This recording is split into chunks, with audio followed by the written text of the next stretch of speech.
mallum en andinoɓe ɓikkoye jangugo qur'anu ɓe jangata tafsiru be fulfulde bo ɓe ɗo andi jangugo français ma bo english. On ɗo andinira fukaraɓe moɗon jangugo qur'anu be manana ma bo on andinirtaɓe jangugo qur'anu be mana. Deftere nantinore qur'anu fago e wolde fulfulde adamankore je ɓikkoye je moɗon e fukaraɓe moɗon. Min ɗon balla mallum en andinoɓe ɓikkoye jangugo qur'anu ɓe andinira koye qur'anu be mana. Mallumjo mo yiɗi jangirde moɗum wata ɗo janginira qur'anu be mana fu windanam ha Google Mail, ha email nantinore@gmail.com. nantinore man no windirte NANTINOORE ma bo ha email nantinore@gmail.com. nantinore man no windirte NANTINOORE ma bo ha Facebook mema alama ɗaɓɓutugo winda nantinore, ma bo ha Telegram mema alama ɗaɓɓutugo winda nantinore. Audio mare wurtoto tongode nde sonotirta be am gal Telegram ɗo ha les suraji man. Ɓingel ngel jangata l'école ma bo school ngel ɗo mari téléphone Android fu hollan on non yerbirta biol ha Facebook ma bo ha Telegram ma bo ha Google Mail ɗum koyɗum. E ha YouTube mema alama ɗaɓɓutugo winda nantinore. Suraji man ɗi fu ɗi mburtoto ɗi ɗo tokkotiri ha nokkure wore. Suɓangol yiɗi heɗito kala surawol fu yoga fayidaji gonɗi ha muɗum ɗo windi ha les audio muɗum. E non laabi ɗi conotirta fago e am. To ɗum saro on ɗo heɗito bo ande Allah waylata ko woni ha yimɓe ha ɓe ngayla ko woni ha nafsuji maɓɓe. Allah jippininde alqur'anure ngam manaji mare taskite e hutinire. Njare ɓikkoye moɗon ha mallumen ɓe janginirta qur'anu nde fu be mana be deftere nantinore qur'anu fago e wolde fulfulde adamankore je ɓikkoye. Koye anda manaji qur'anu ko woni ha nafsuji ma koye wayla nafa koye, nafa on, nafa ummatore naftira be ko ɓe tammi taskitorago be manaji mare ko woni ha nafsuji ummatore wayla. Allah wayla ko woni ha ummatore ɗum woɗa ma bo ɗum ɓurta wodgo. To aran heɗitago moɗon inde am Muhammadu Labaran, binduɗo deftere nantinore qur'anu fago e wolde fulfulde adamankore je ɓikkoye. Kayre nde kaɓɓe ɗiɗi, haɓɓere arandere e suratul Fatiha, al-Fatiha jiiɗo yago suratul Kahfi, al-Kahfi lowol. Haɓɓere ɗiɗabre bo ibgu e suratu Maryam, Maryamu yago suratul Nas, annasi yimɓe. Ɗereji mari wuttudu ɗum Arabiya e wuttudu ndu yabo manaji muɗum bindiraɗi be karfeje ajamiya. Ɓingel ngel andi jangugo ko windata ha alluha muɗum ha jangirde e ko windata ha kaye muɗum ha l'école ma bo ko windata ha notebook muɗum ha school fu jangande. Jus'u maje bo ɗon ha kala jus'u fu pirtol kalimaji caɗɗi gonɗi ha muɗum ɗo haragare muɗum pirtiraɗi no ɓikkoye pamirta je ɓikkoye. Ɗum kayre en jangata deftere nantinore qur'anu fago e wolde fulfulde adamankore je ɓikkoye. Suratu Fatir pernuɗo. Bismillahirrahmanirrahim. Be inde Allah enɗowo kinnotoɗo. Alhamdulillahi fatiris samawati wal ardi ja'ilil malaikati rusulan uli ajnihatin mathna wa thulatha wa ruba' yazidu fil khalqi ma yasha' inna allaha ala kulli shay'in qadir. Yettore wodani Allah pernuɗo asamaji e leddi, gaɗuɗo malaika en nulaɓe jawmu en bileji ɗiɗi e tati e nayi. Oɗo ɓedda ha tagdi ko o muyata. Andu Allah o timma bawɗejo dow kala hunde fu. Ma yaftahillahu linnasi min rahmatin fala mumsika laha wa ma yumsik fala mursila lahu min ba'di wa huwa al-azizul hakim. Ko Allah maɓɓitanta yimɓe yebgu e hinnayere nden jogowo walanande e ko jogata nden joftowo walana ɗum ibgu e ɓawo maako e kanko jaaliɗo gonijo. Ya ayyuhan nasu zkuru ni'matallahi alaykum hal min khaliqin ghayrullahi yarzuqukum minas samai wal ard la ilaha illa huwa fa anna tufakun. ya onon yimɓe ciftore nema Allah dow moɗon. Yeli ka woodi ibgoye tagowo tana Allah mo riskata on ibgoye asama e leddina, deweteɗo wala sey kanko, nden noy on pirlito to? وَإِنْ يُكَذِّبُوكَ فَقَدْ كُذِّبَتْ رُسُلٌ مِّن قَبْلِكَ وَإِلَى اللَّهِ تُرْجَعُ الْأُمُورُ. E to ɓe ɗo pewne, nden haqiqa nulaaɓe ibgoye yeeso maɗa ɓe pewnama e faagoye Allah fiiji ngartirte. Ya ayyuhan nasu inna wa'dallahi haqqo fala taghurrannakumul hayatud dunya wala yaghurrannakum billahi al-gharur. Ya onon yimɓe, ande ina Allah gonga, nden gendam duniya ta esta on, estowo ta esta on haro Allah. inna shaytana lakum aduwwun fattakhidhuhu aduwwa innama yad'u hizbahu liyakunu min ashabis sa'ir. Ande shedanu ɗum konnejo moɗon, nden jogitemo o konnejo no eccago on, oɗo nodda moɓre mako ha ɓe laato ibgoye yimɓe huɓɓoye. alladhina kafaru lahum adhabun shadid walladhina amanu wa amilu salihati lahum maghfiratun wa ajrun kabir. ɓen ɓe kufri yangada catuka ka wodani ɓe, e ɓen ɓe nuɗɗini ɓe kuyi boɗɗe faruwe wodani ɓe ngenari mawdi.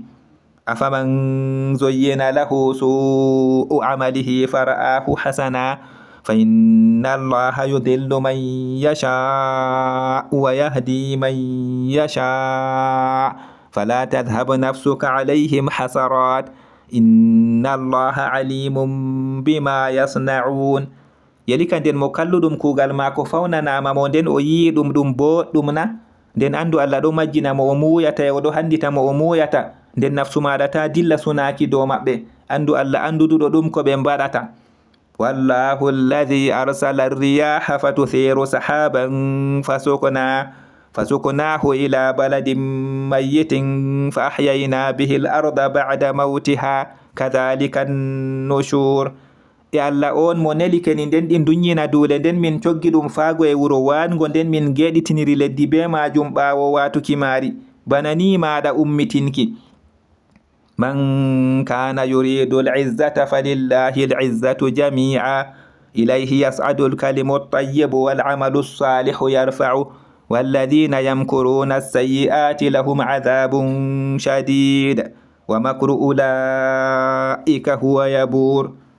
mo laati nufata teddungal, nden teddungal wodani Allah ngal fu, faago e mako kalimawol bongol engata e kugal bongal oɗo ɓamta ngal, e ɓen ɓe pewjata kalluɗe yangada catuka ka wodani ɓe, e fewjere ɓe ya toon maɗa kayre nde ɗo halka. wallahu khalaqakum min turabin thumma min nutfatin thumma ja'alakum azwaja وما تحمل من أنثى ولا تدع إلا بعلمه وما يعمر من معمر ولا ينقص من عمره إلا في كتاب إن ذلك على الله يسير. يلا تجي on ibgoyen bulbuldi, hoti ibgoye toɓɓere, hoti o waɗi on ɗiɗorji, ibgoye debbo redata e dañata koyna be andal mako, ebgoye gurɗinteɗo wurɗintake, ebgoye gurdam muɗum ustatake koyna ɗum ɗo nder deftere, andu bolwa ɗum koyɗum ha Allah. wama yastawi al-bahrani hadha 'adbun furatun sa'ighun sharabuhu wa hadha milhun ujaj wa min kullin ta'kuluna lahman tariyan wa tastakhrijuna hilyatan talbasunaha wa taral fulka fihi mawaqira litabtaghu min fadlihi wa la'allakum tashkurun. ede potata maaje ɗiɗi, ngo welgo selɓugo, jaram maago hoyamo ɗukijam, e ngo lamɗam lammuɗam top, ebgoye kala ngo yefu on ɗo nyama kusel keccel, e on ɗon burtina pawnirte ɗum on ɓornoto ɗum, e ayiya komboje ha maago ɗe ceekoje, ngam on ɗaɓɓita ibgoye moƴƴere maako e ɓadima onon on getta. yuliju llayla fi nnahari wa yuliju nnahara fi llayli wa sakhara ash-shamsa wal qamara kullun yajri li ajalin musamma dhalikumullahu rabbukum lahul mulk والذين تدعون من دونه ما يملكون من قطمير oɗo naada jemma nder nyaloma e oɗo naada nyaloma nder jemma e o eltinange e lewru kala gotum fu ɗo dogga ha ajal innangal o ya toon moɗon Allah jawmi on laamu wodanimo e ɗin ɗi on noddata ibgu e gayen mako ɗi marata ibgu e larel kuroyel ɓingel dibinore in tad'uhum la yasma'u du'aakum walau sami'u mastajabu lakum wa yawma alqiyamati yakfuruna bi shirkikum wala yunabbi'uka mithlu khabir. to on ɗo nodda ɗi nanata noddandu moɗon e ko da ɗi nani ɗi njabanta ko on e nyalde darngal ɗi kufranto hawtanki moɗon e wala mo yeccete yeru kumpitiɗo. ya ayyuhan nasu antumul fuqara'u ila Allahi wallahu huwal ghaniyyul hamid. ya onon yimɓe onon bukaɓe faago e Allah e Allah kanko jaynitiɗo gettaɗo. in yasha yudhibukum wa ya'ti bi khalqin jadid. to oɗo muuyi o dilina on e wadda tagdi kesri. wa ma dhalika ala Allahi bi aziz. ena bolwa ɗum jaaliɗum dow Allah.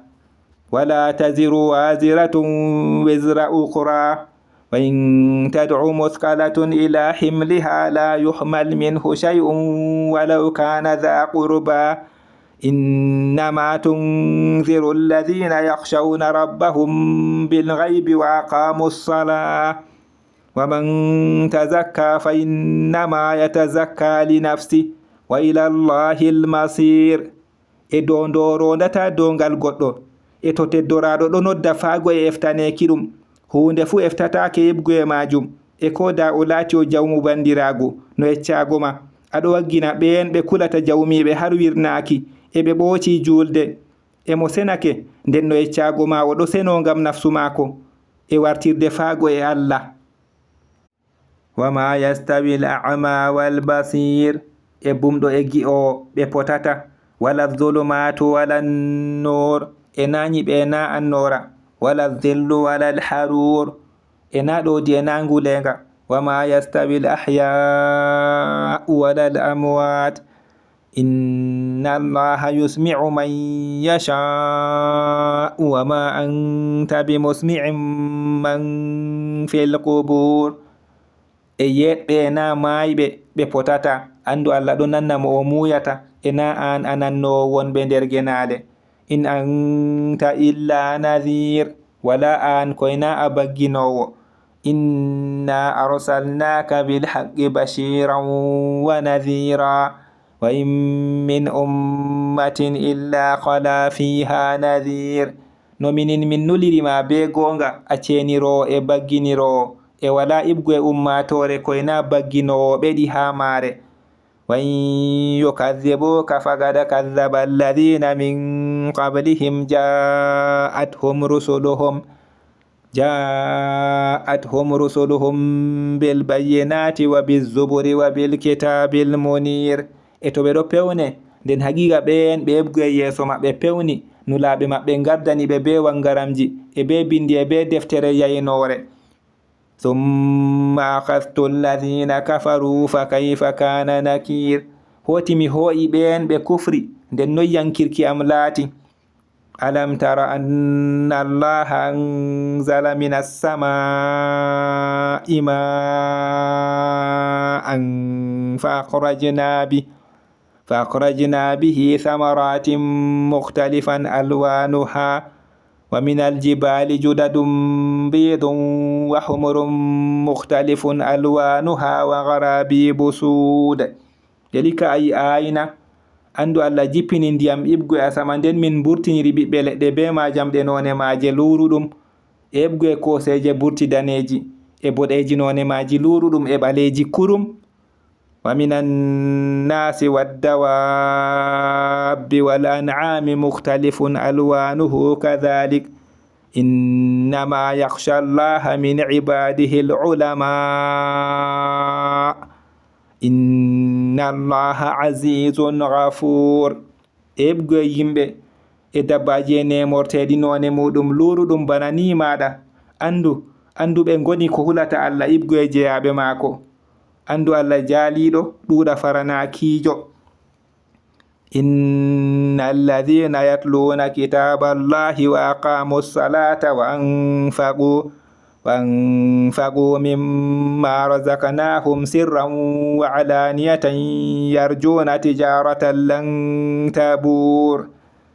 andu ɓen ɓe jangata deftere Allah e ɓe ɓooci julde ɓe nafkiri yibgo komin diski ɓe sirri e banguɗum ɓe ɗo tammo filungu burata liwaffiyahum ujurahum wa yazidahum min fadli innahu ghafurun shakur. ha o hebbinana ɓe ngenariji maɓɓe o ɓeddana ɓe yibgo e moƴƴere maako. andu kanko o ɗuuɗa faranakijo ɗuuɗa yettukijo. والذي أوحينا إليك من الكتاب هو الحق مصدقا لما بين يديه إن الله بعباده لخبير بصير. e ɗum min gahi faago e maɗa heɓugo e deftere kanjum ɗum gonga gonɗinojum koni ha yeeso muɗum. andu Allah tabiti o kumpitiɗo jeyaɓe maako gi'o ثم أورثنا الكتاب الذين اصطفينا من عبادنا فمنهم ظالم لنفسه ومنهم مقتصد ومنهم سابق بالخيرات بإذن الله ذلك هو الفضل الكبير. hoti min donni deftere ɓen ɓe min cuɓi ibgu e jeyaɓe min nden ibgu e maɓɓe toñotoɗo nafsu muɗum ibgu e maɓɓe cakɗiɗinowo ibgu e maɓɓe artirowo ha hayruji be dungay Allah bolwa ɗum kanjum moƴƴere mawnde. جنات عدن يدخلونها يحلون فيها من أساور من ذهب ولؤلؤا ولباسهم فيها حرير. aljannaji jonde ɓe nastata ɗi ɓe ɗo coɗire nder maji ibgu e jawe ibgu e kangeri e ka'e dime e kolte maɓɓe nder maji landi. وقالوا الحمد لله الذي أذهب عنا الحزن inna rabbana laghafurun shakur. e ɓe mbi yettore wodani Allah on mo dillini suno acci en andu jawmi en tabiti o ɗuuɗa faranakijo ɗuuɗa yettukijo. alladhi ahallana daral muqamati min fadlihi la yamassuna fiha nasabun wa la yamassuna fiha lughub. on mo jo'ini en saare joɗetende yibgo e moƴƴere muɗum torra memata en nder maare e comri memata en nder maare. walladhina kafaru lahum naru jahannama la yuqda alayhim fayamutu wa la yukhaffafu anhum min adhabiha kadhalika najzi kulla kafur. e ɓen ɓe kufri yite jahannama wodani ɓe hitatake dow maɓɓe sakko ɓe maya yibgo e yangadamage hoynantake ɓe bana ni maɗa min barjorto kala ɗuuɗa hufrakijo fu. وهم يسترخون فيها ربنا أخرجنا نعمل صالحا غير الذي كنا نعمل أولم نعمركم ما يتذكر فيه من تذكر وجاءكم النذير فذوقوا فما للظالمين من نصير. hamɓe ɓe ɗon boka nder maage jawmi min wurtin min kuwa bongal tana ngal min laati min ɗo kuwa yedi kay min gurdinayi on fodde mo siftoro ha muɗum na e baggino warani on nden meɗe nden ibgu e ballo wala na toñiɓe. inna allaha alimu ghaibi samawati wal ard innahu alimun bi dhati sudur. andu Allah anduɗo birniɗum asamaji e leddi andu kanko anduduɗo ɗum ko woni nder gabaje. هو الذي جعلكم خلائف في الأرض فمن كفر فعليه كفره ولا يزيد الكافرين كفرهم عند ربهم إلا مكتا ولا يزيد الكافرين كفرهم إلا خسارا.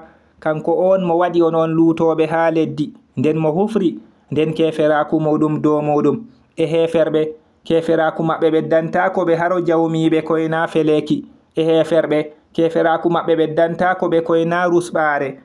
qul ara'aytum shuraka'akum alladhina tad'una min dunillahi aruni madha khalaqu min al-ardi am lahum shirkun fi samawati am ataynahum kitaban fahum ala bayyinatin min bal in ya'idu zalimuna ba'duhum ba'dan illa ghurura. wi'u yelika on ngina hawtiɗɗiraɓe moɗon ɓen ɓe on noddata heɓugo ga en Allah, ngine yam ɗume ɓe tagi heɓugo e leddi, ma bo hawtuki wodani ɓe ha asamaji, ma bo min dokki ɓe deftere nden hamɓe ɓe ɗo dow ngaram ibgu e maare. accu wala ko toyotoɓe inanto yoga maɓɓe yoga koyna esto. inna allaha yumsiku samawati wal arda an tazula wala in zalata in amsakahuma min ahadin min ba'di innahu kana haliman ghafura. andu Allah ɗo jogi asamaji e leddi ngam ta ɗi natta, e tabiti to ɗi natti ibgu e goto fu jogayi ɗi ibgu e ɓawo mako. andu kanko latake o munyanowo ɗuɗa faranakijo. wa qasamu billahi jahda imanihim la in ja'ahum nadhirun la yakununna ahda min ihdal umam falamma ja'ahum nadhirun ma zadahum illa nufura. eɓe kunori be Allah tiɗinaki kunayeje maɓɓe, tabiti to bagginowo warani ɓe, tabiti ɓe latoto ɓurɓe handitago dininta woore ummatoje. nden wakkati bagginowo warani ɓe ɗum ɓeddanaki ɓe koyna woɗɗaki. istikbaran fil ardi wa makra sayyi wala yahiqul makru sayyi'u illa bi ahli fahal yanzuruna illa sunnatal awwalin falan tajida li sunnatillahi tabdilan walan tajida li sunnatillahi tahwila. mawnitaki ha leddi e fewjuki kalluɗum e fewjere hallunde nde hoɗantako koyna yimɓe maare. nden yelika ko ɓe keɗoto koyna sunna arande en, nden a tawata wattutuki ha sunna Allah e a tawata firlitaki ha sunna Allah. awalam yasiru fil ardi fayanzuru kayfa kana aqibatu alladhina min qablihim wa kanu ashadda minhum quwwa wama kana Allahu liyu'jizahu min shay'in fis samawati wala fil ard innahu kana aliman qadira. yelika ɓe jahayi ha leddina nden ɓe ndara noy wattan ɓen ɓe heɓgu e yeeso maɓɓe laati, ɓe ɓuri satugo sembe dininta maɓɓe, e Allah lataki ha ibgu e hunde ha asamaji ɗum tampinamo e na ha leddi. andu kanko o latake o anduduɗo timma bawoɗejo. walau yu'akhidhu Allahu an-nasa bima kasabu ma taraka ala dhahriha min dabbatin walakin yu'akhiruhum ila ajalin musamma fa idha jaa ajaluhum fa inna Allaha kana bi'ibadihi basira. e toni Allah ɗon no ho'ira yimɓe be ko ɓe pangiti o accay ibgu e dimbotojum dow ɓawo maari, e se kay oɗo sabbitina ɓe faago e ajal innangal. nden nde tawe ajal maɓɓe wari nden andu Allah latake gi'owo jeyaɓe muɗum.